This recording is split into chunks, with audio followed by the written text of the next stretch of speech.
Bismillahirrahmanirrahim. Hello again and again. Hello les fanophiles. Donc, je m'appelle Amine et je suis étudiant au niveau de la faculté de médecine de Mostaganem. On va parler aujourd'hui de la coloration de grammes en bactériologie. Quelle est la coloration de grammes en bactériologie?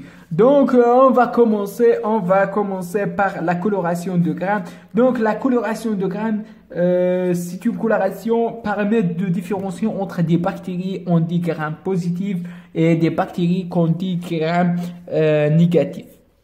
Donc, on va écrire ici la coloration de grammes. Donc, coloration de grammes, c'est une coloration permettre de différencier la bactérie, les bactéries à gram positif et les bactéries à gram négatif.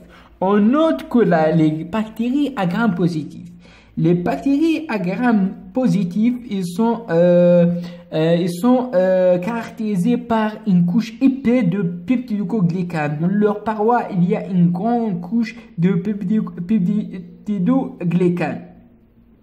Donc, les grammes positifs, ils ont une couche très épaisse de peptidoglycanes. Donc, on va dessiner ici des bactéries. On dessine des bacilles. Donc, on va dessiner des bacilles ici à grammes positifs. Des bactéries sont des bacilles.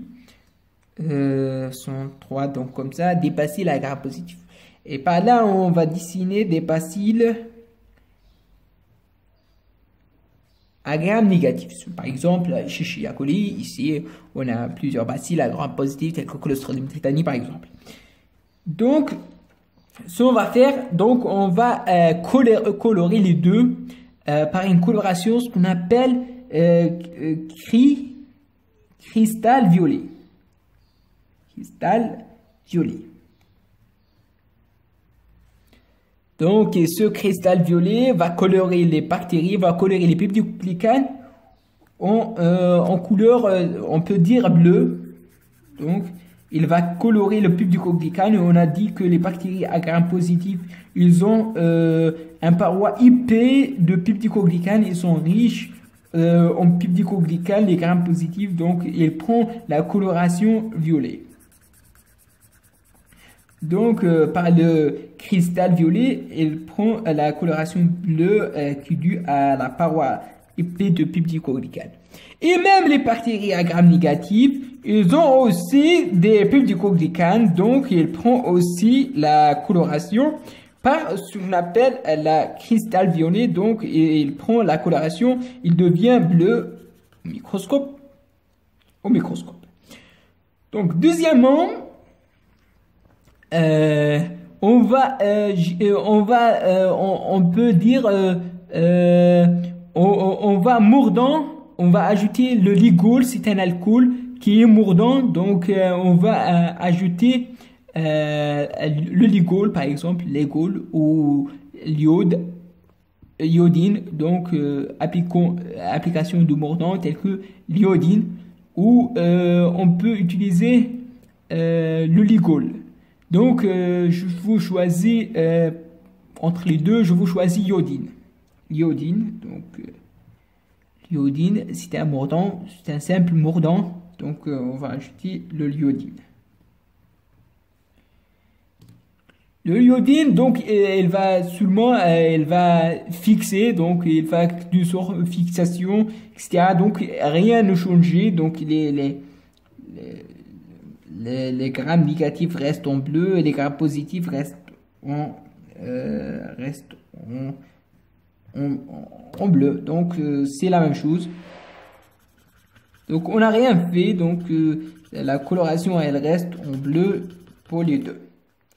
Et on a dit que les grammes positifs, ils constituaient un paroi épais de peptidoglycanes. Et les grammes négatifs, ils sont double membrane, mais une couche très petite de peptidoglycanes.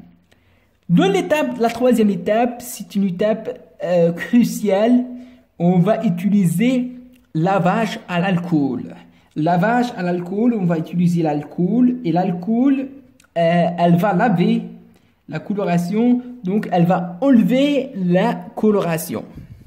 Elle va enlever la coloration, bien sûr, seulement pour la gramme négative, parce que les grammes négatifs sont constitués d'un paroi mince, très petite couche de peptidoglycane, donc ils perdent le couleur bleue. Elles perdent les couleurs bleues, les grammes négatifs, donc elles perdent le couleur bleue. Mais le gramme positif, elle a une couche très épais, donc l'alcool, elle peut rien faire et la coloration reste en bleu. Donc la coloration reste bleue parce qu'ils ont une couche très épais de peptidoglycane. Comme j'ai dit, les grammes positifs, ils constituent majoritairement de peptidoglycane. Donc il reste bleu. Et il reste bleu parce qu'ils ont une couche épais de peptidoglycane. Les grammes positifs restent bleus. Les grammes négatifs, ils perdent leur coloration bleue parce qu'ils ont une petite couche, mince couche de peptidoglycane. On ajoute l'alcool, elle va perdre de couleur.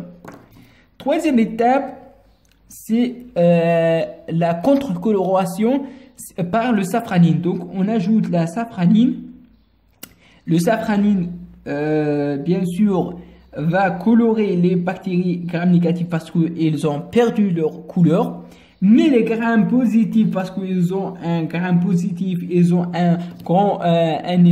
une paroi épais de peptidoglycane, elles restent en bleu.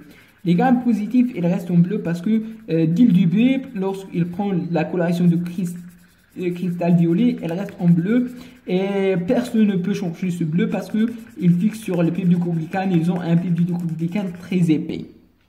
Mais les bactéries grammes négatifs, par cette contre-coloration, elle va être colorée en rose. Donc il prend la coloration de safranine, il devient coloré en rose. Ils ont coloré en rose. Donc les grammes positifs sont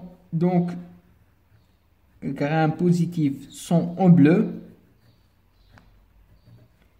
et les grammes négatifs prennent la coloration rosâtre, rose, parce que bien sûr grammes négatifs, parce que grammes négatifs et ici les grammes positifs. Les grammes positifs, donc ils restent en bleu. Les grammes négatifs prennent la coloration en rose. Donc si on peut résumer, la coloration de grammes, elle inclut 4 étapes. Première étape, c'est par la coloration de cristal violet. Après, on va ajouter un mordant tel que l'égol. Ici, on a utilisé iodine. Et après, on va décolorer par l'alcool. L'alcool va agir sur les grammes négatifs. Elle va décolorer, mais les grammes positifs restent en bleu. Après, on va ajouter le contre-colorant, ce qu'on appelle le safranine, qui va colorer les bactéries grammes négatifs en rose et les bactéries grammes positifs restent en bleu. Pourquoi? Parce que le gramme positif contient une couche épais de peptidoglycane. Et les grammes négatifs contiennent une couche fine de peptidoglycane et membrane externe, donc ils ont coloré en rose parce qu'ils vont perdre leur coloration. Donc c'est ça la coloration de grammes. Certaines bactéries qui sont pas parois telles que la mycoplasme, etc., ils sont pas colorés. On peut pas diagnostiquer par cette coloration de grammes. Certaines bactéries qui sont très petites et qui sont dans l'intracellulaire, on peut pas utiliser cette coloration en grammes. On utilise une autre coloration telle que la GEMSA, etc. Donc c'est ça le principe de la coloration en grammes. Je vous remercie pour votre attention et à la prochaine, Inch'Allah.